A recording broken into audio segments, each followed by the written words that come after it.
My name is Eileen Johnson. I work for Easter Seals and I'm a residential coordinator for 9 group homes. These group homes are for adults with severe and persistent mental health challenges, but they're in neighborhoods just like most of us live in. The difference is you don't see them out interacting with their neighbors. They're not involved in the community the way most of us are. So I'd like to bring you inside and let you learn a little bit more about the group home.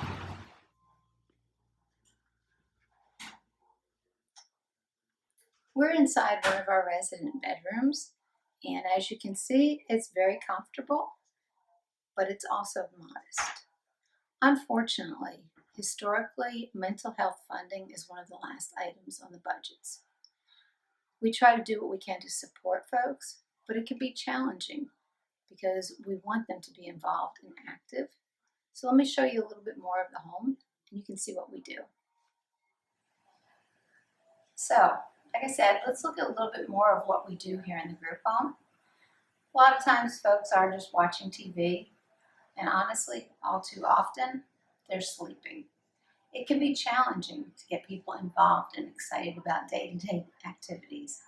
One of the things we really try to encourage to build independence is being more involved in cooking.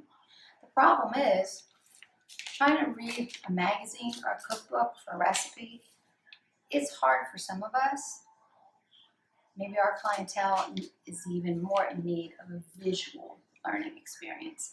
Having technology to be able to watch a recipe on YouTube and then come in and try it with staff assistance is much more effective.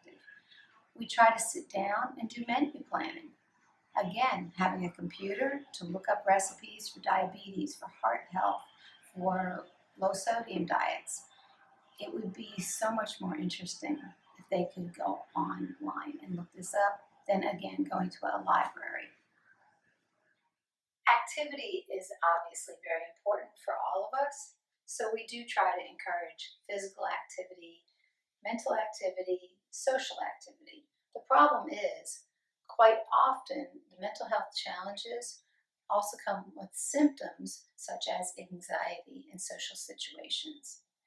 I am proposing that if we can bring technology, bring a computer, internet access into the home, they would have the option of social media, something we take for granted and we use every single day. These folks don't have that option. Maybe having the option to join a social group and have online support, even peer support. Taking a step further, telehealth. Now that we're involved in the COVID-19 lockdown, social lives for all of us are suffering, but these individuals also need to see health professionals. Having a computer in the home gives them the opportunity to do that with privacy, but still having a one-on-one connection with their providers.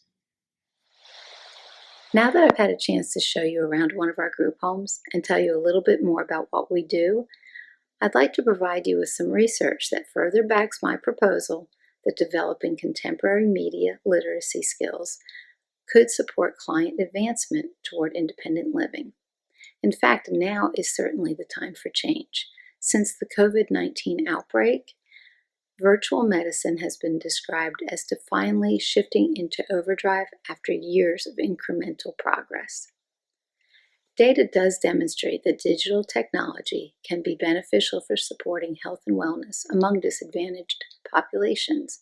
For example, motivational intervention for drug and alcohol use has been shown it can be just as effective as face-to-face versions of the same interventions.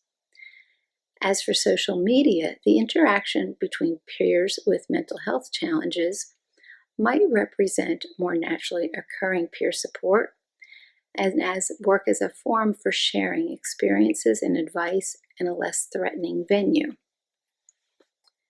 Individuals that live in residential facilities are disadvantaged by a lack of access to contemporary literacy. As Mills points out, oppression is experienced in many parts of the world in the form of inadequate educational provision for certain groups. Among those are those in poverty and with disabilities. Furthermore, increased access to literacy practices, including digital technologies, has been shown to often lead to better economic outcomes for those who are illiterate in more traditional literacies. So, what else do we need to make this happen? We need equipment and volunteers. The equipment we are hoping the community will help by donating. The volunteers are needed for training. So let me tell you what my ultimate plan is with your help, hopefully. Our position here is not to just take care of people, it's to help them become more independent. Ultimately, we want to encourage them to be able to move out into the community, live more independently, and I think modern technology is going to be that extra piece they need to help them do just that. Again, my name is Eileen Johnson. I'm a residential coordinator for Easter Seals UCP for mental health group homes. And I want to thank you for this opportunity to have spoken with you about my mission and proposal, and to please consider joining us in our effort toward opening group home doors with technology. Please feel free to reach out to me. My contact information is at the bottom of the screen. Again, thank you very much.